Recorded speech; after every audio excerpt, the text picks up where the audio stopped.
La'natlanganlar oroli. Tavqi la'natga uchragan odamlar bu orolda butunlay qolib ketadi. Aytishlaricha la'natga duchor bo'lgan odamlar u orolga borgach, o'zlari sokinlik daraxtiga osib qo'yishadi. U yerda hech qanday arqon ham kerak emas. La'natlangan odam daraxt yoniga borsa, daraxtdan ovoz eshitiladi va daraxt shoxlari bilan hech qanday shovqinsiz va qarshiliksiz sokinlik bilan odamni bo'ynidan osib qo'yadi. Bu og'riqni va qo'rquvni his qilsangiz ham, afsuski ovozingiz ham chiqmaydi. Qarshilik ham qila olmaysiz. Yillar davomida osilib turasiz. Bularni o'qigan dunyo e'tiborsiz qarab qo'ydi.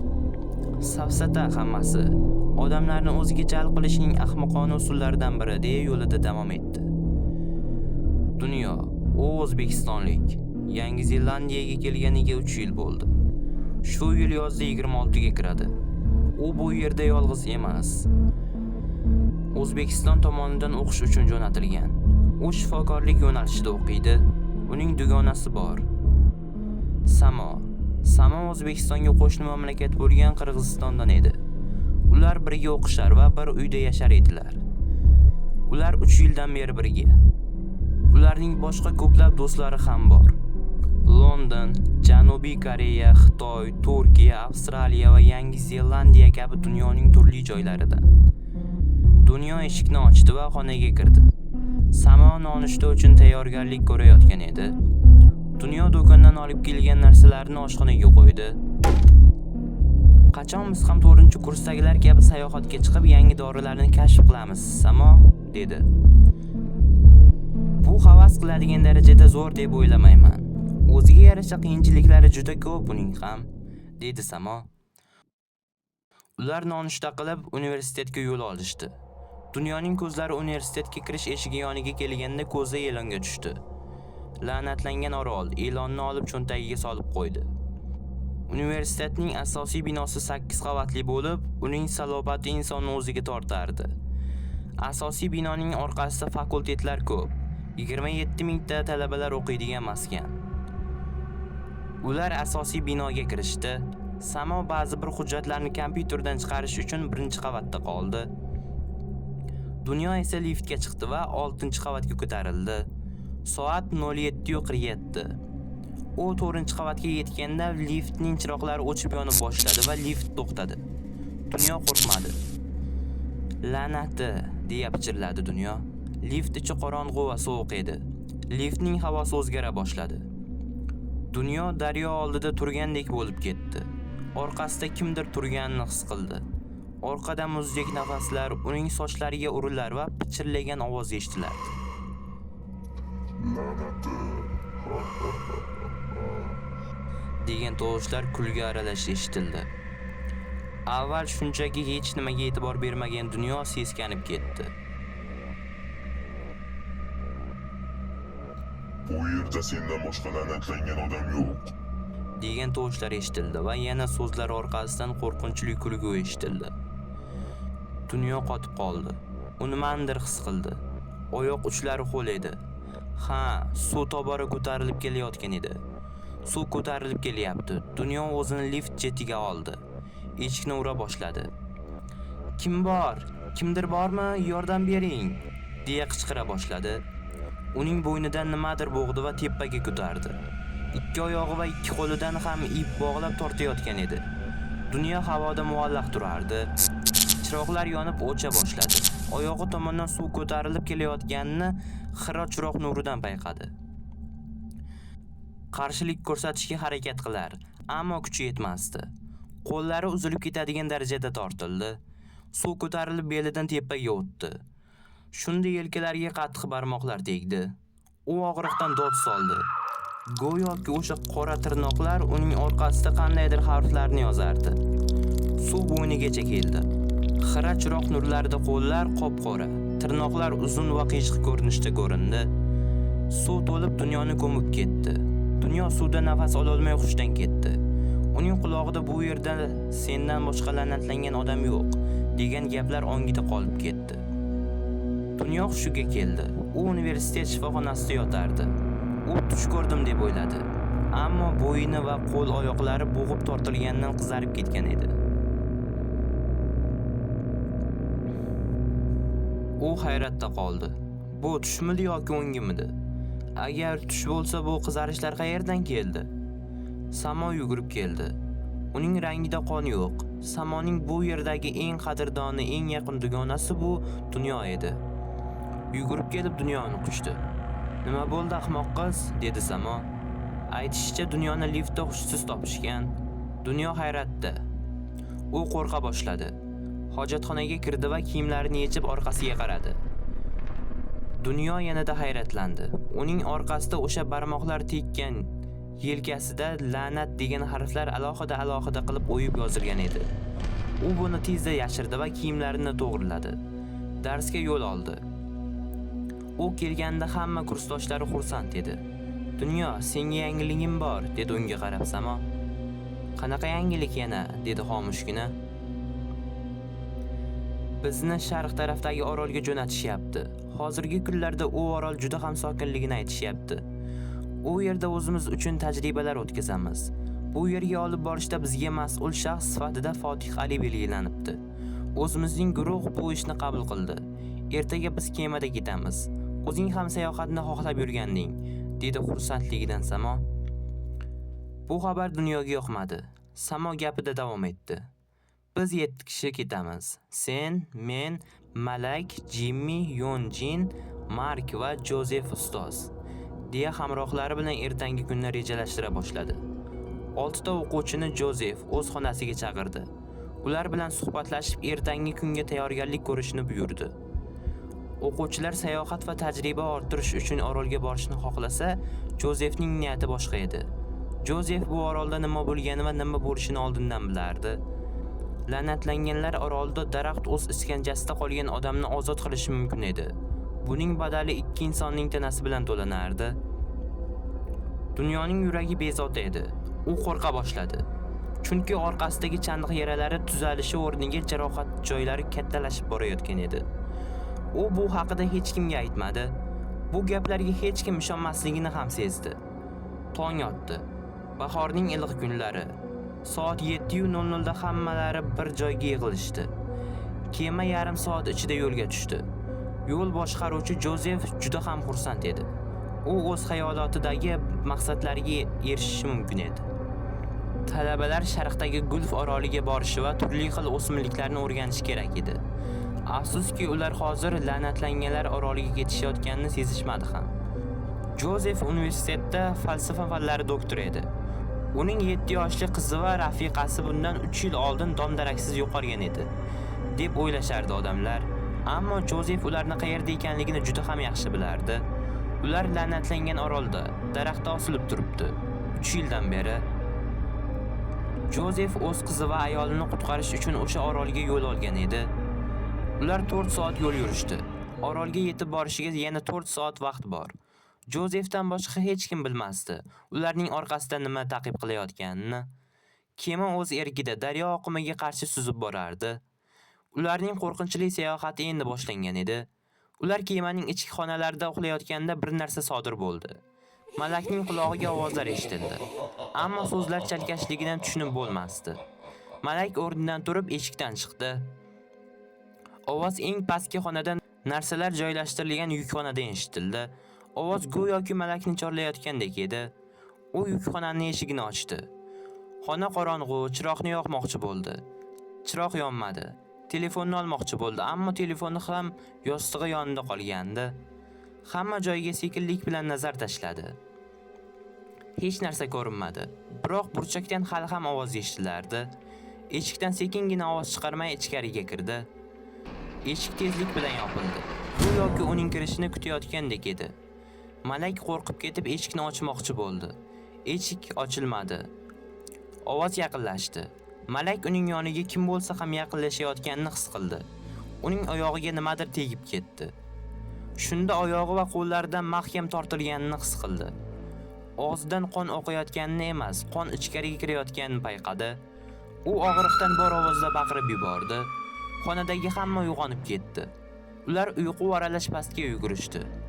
Tor yo'lakda barchasi tiqilishib yukxonaning eshigini ochishdi. Malak yerda yalang'och yotardi. Atrof esa qon bilan to'lgan edi. Buni ko'rgan yigitlar o'zlarini chetga olishdi.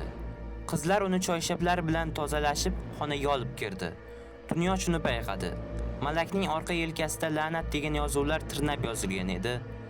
Qizlar bunga e'tibor berishmadi. Chunki uning tanasi qon bilan belangandan bu so'zlar ko'zga tashlanmasdi. Malak 10 daqiqa ichida hushiga keldi, lekin u boshqalarga g'alatiroq ko'rindi. U hech kim bilan ishi bo'lmas va men ochman deya takrorladi. Malak hech kimga ismi bilan murojaat qilmayotgan edi. Go'yoki hech kimni tanimayotganday. Biroz vaqt o'tgach, Malak dugonalar bilan suhbatlasha boshladi, ammo u negadir o'zgarib qolgandek edi. Jimmy Malakni sevardi, ammo Malak bir necha marotaba uning sevgisini rad etganligi uchun Jimmy boshqa bolalar kabi ortidan ergashib yurmadi. Undan uzoqlashishga harakat qildi. Jimmy sariq sochli, kelishgan yigit. Ammo shu voqeadan keyin Malak Jimmyga suykalishni boshladi. Or-nomusi kuchli qiz bugun boshqacha ekanligini Jimmy ham sezdi. U Jimmyning atrofida aylanib o'zini ko'rsatishni boshladi. Bu Jimmyga ancha g'alati tuyuldi. Ular orolga yetib kelishdi. Malak kemadan tushgach, yo'l boshlab ketdi. Biz tezroq borishimiz kerak, deya hammani tezlatishga harakat qildi. Buni ko'rgan dugonalari hayratdan qochishdi. Malak, sen bu yerlarni qayerdan bilasan? Deya so'radi Samo. Yo'q, men bu yerlarni bilmayman. Eshitgandim avval qayerdadir, deya gapni to'g'rilamoqchi bo'ldi. Ammo qo'n tushirganini o'zi ham bildi.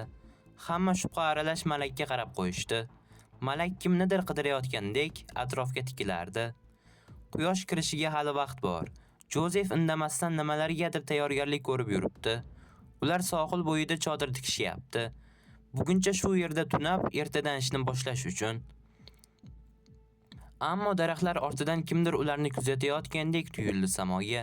Samo daraxtlar tarafga qarab yurdi. Ammo uzoqdan nimagadir ko'zi tushdi. U dunyoga qarab uni ko'rsatdi. Dunyo qo'liga durbin olib qaradi. Avval hech narsa ko'rinmadi. Ammo qo'qqisdan durbin dunyoning qo'lidan tushib ketdi. Samo va Yonjin durbinni olib navbat bilan qarashdi. Hech narsa ko'rinmasdi. Dunyo, senga nima bo'ldi? Ranging yo'qolib ketdi, deya so'radi Yonjin. Biz bu yerdan ketishimiz kerak. Bo'lmasa hammamiz o'lib ketamiz, deya pichirladi Dunyo. Dunyoni hammasi tinchlantirdi. Biroz vaqt o'tgach, Dunyo Samoni yoniga chaqirib, daraxt ortida ko'rgan narsasini aytib berdi. Aytishicha qizil tanali, ikki shoxi va uzun dumi bo'lgan inson qiyofasiga kelishib ketadigan mavjudotni ko'rgan emish. Samo, gapimga ishon, u iblis edi, deya pichirladi Dunyo. Qo'ysangchi Dunyo, vahima qilmasdan dam ol. Ertaga gaplashamiz, deya xotirjam gapirdi Samo. Ammo Samo ham nimanidir sezgan edi. Samo Jozefning yoniga bordi. Jozef pichoqlarni charxlash bilan ovora edi. Jozef bir qancha pichoqlarni tomosha qilardi. Xayrli kech ustoz, sizga bir savolim bor edi. Ha, kela qol Samo. Nima gaping bor? Dedi Jozef. Ustoz, biz orolda adashmadikmi? Rahbarimiz orolda bir qancha odamlar bor. Ular sizlarni kutib olishadi degan edi. Ammo hech kim yo'q-ku, dedi sekinlik bilan. Ha, Samo, shoshilma. Bu yerda odamlar juda ko'p. Ertaga ko'rasan. Buguncha dam ol, dedi xursand bo'lib Jozef. Afsuski, bu yerning dahshatlarini Jozef ham tasavvur qila olmasdi. Tashqaridan ovoz eshitildi. Dunyo uyg'onib ketdi. U chodirdan tashqariga chiqdi. Oy xira nur sochardi. Sekinlik bilan ovoz chiqarmay yurib ketayotgan odam sharpasiga ko'zi tushdi. U Malak ekanligini tezda fahmladi. Malakning ortidan yurdi. Malak daraxtlar orasidan o'rmonga kirdi. Malak joyida to'xtadi va kim bilandir gaplasha boshladi. Dunyo yaqinroq bordi. Bu o'sha Dunyo turbinda ko'rgan iblis edi. Iblisning qip-qizil tanasi yalang'och turardi. Malak yerga yiqildi va Malakning og'zidan tanasidan nimadir ajralib chiqishni boshladi. Malak tanasining yonida yana bitta iblis paydo bo'ldi. Ikkita iblis bir-biri bilan joy almashdi va biri tanadan chiqib ikkinchisi tanaga joylashdi. Dunyo qo'rqib ketdi. Nahotki Malakni boshqarishyapti, dedi pichirlab. Dunyo qo'rqib ortga qaytmoqchi bo'ldi.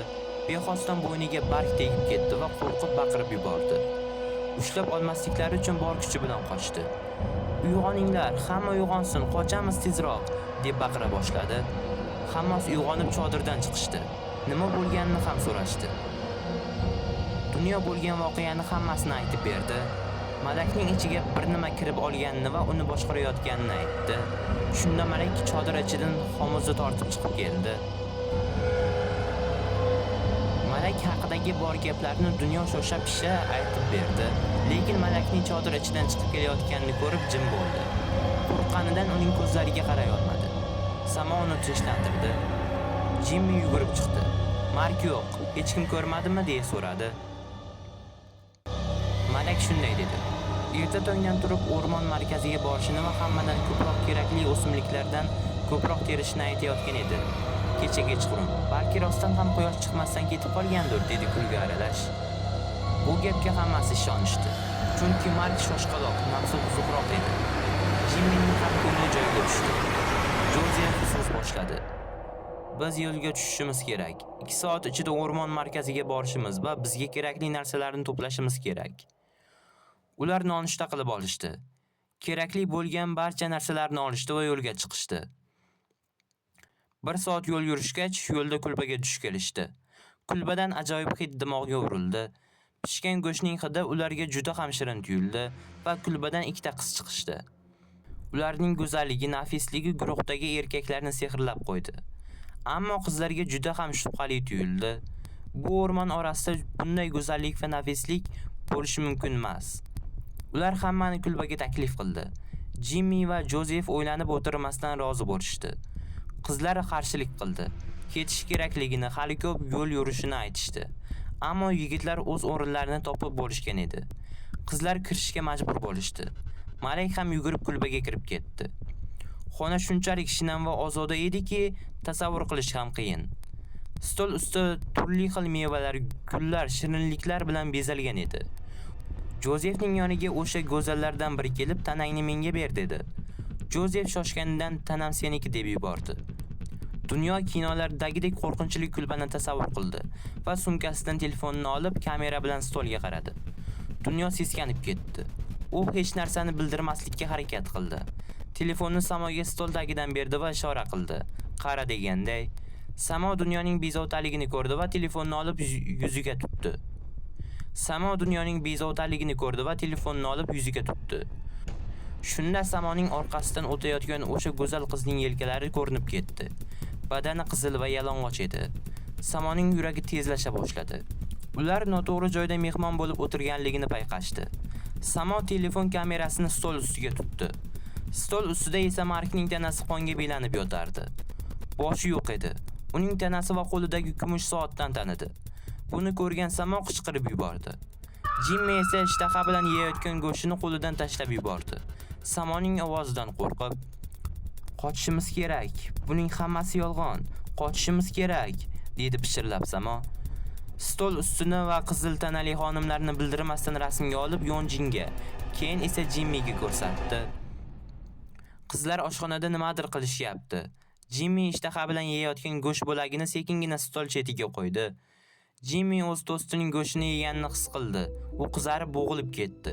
Kechagina bir davrada o'tirib ovqatlangan do'stining tanasini yoqimli ishtaha bilan yeganini tasavvur qildi. Uning ko'zlari kattarib ketdi va stuldan pastga yiqildi. Yonjin o'rnidan turib, Jimmining yuziga bor kuchi bilan tarsak urdi. "Ahmoq, hozir hushdan ketadigan payt emas", deya. Hammasi sarosimada edi. Jozef esa tinmasdan "Tanam seniki" deya bir joyga tikilib turardi. Eshiklar yopildi. Hamma joy xarobaga aylandi. Chirigan stul, qon izlari qolgan devorlar, chirigan pollar, o'rik sichqonlar va stol ustida turgan Markning tanasi. Qizlar xirillagan va qo'rqinchli ovoz bilan qaytib kelishdi. "Endi navbat asosiy taomga", deya patnisni stol chetiga qo'ydi. Qizlar va Jimmi qaltiroqlarini bosa olmadi. Ammo hech narsani sezmagandek tutdi o'zlarini, qanchalik qiyin bo'lsa-da. Qizil yalang'och tana, qora shox, qip-qizil ko'zlar, so'yloq tishlar, orqasida o'ynayotgan junli dum va yurib kirib kelishidan ovozidan sezilgan qora tuyoqlar.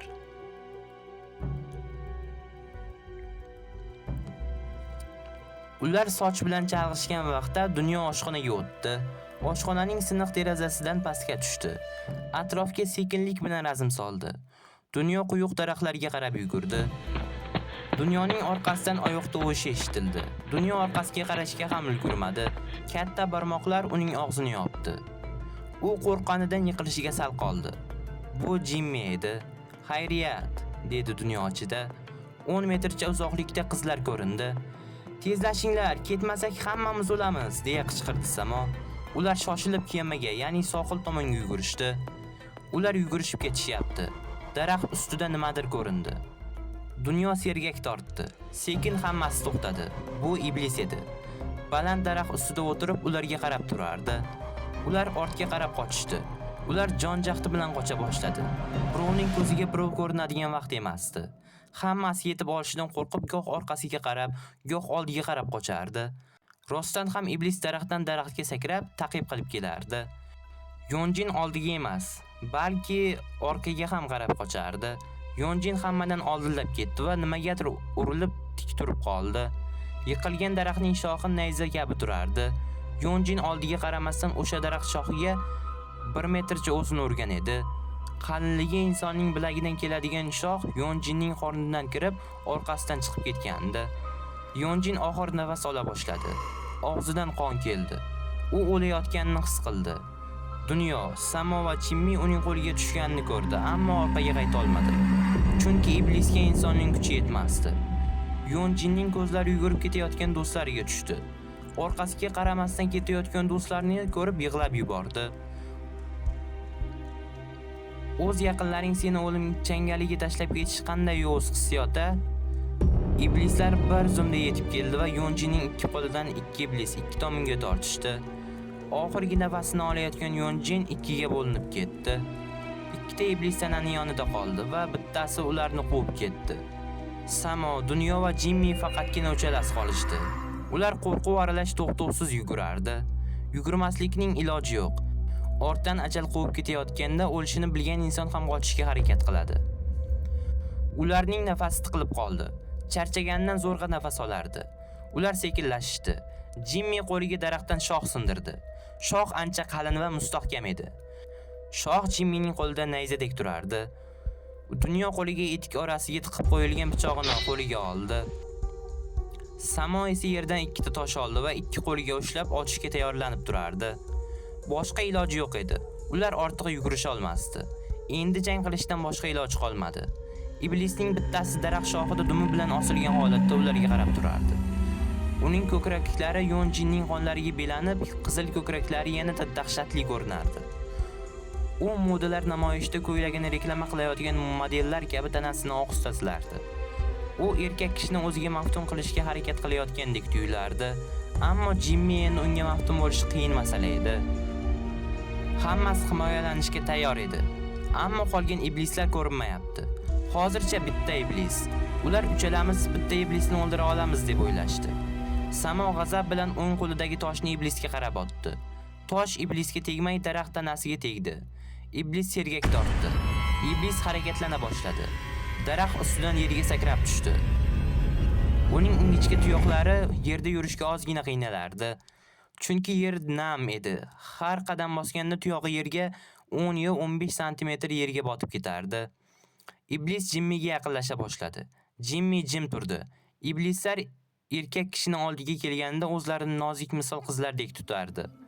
Iblis jirkanchli qo'llari bilan Jimmining ko'kraklaridan silay boshladi. Jimmining qo'lidagi daraxt shoxini dumi bilan o'rab oldi va daraxtga qarab uloqtirib yubordi. Shox daraxt tanasiga nayzadek qadalib qoldi. Qizlar 2 metrcha uzoqlikda Jimmining qo'rqqanidan rangi oqarib ketdi. Uning yonida ko'kraklari qonga belangan va shoxlari orasidan bir tutam soch tushib turgan iblis turardi. Uning yonida ko'kraklari qonga belangan va shoxlari orasidan bir tutam soch tushib turgan iblis turardi.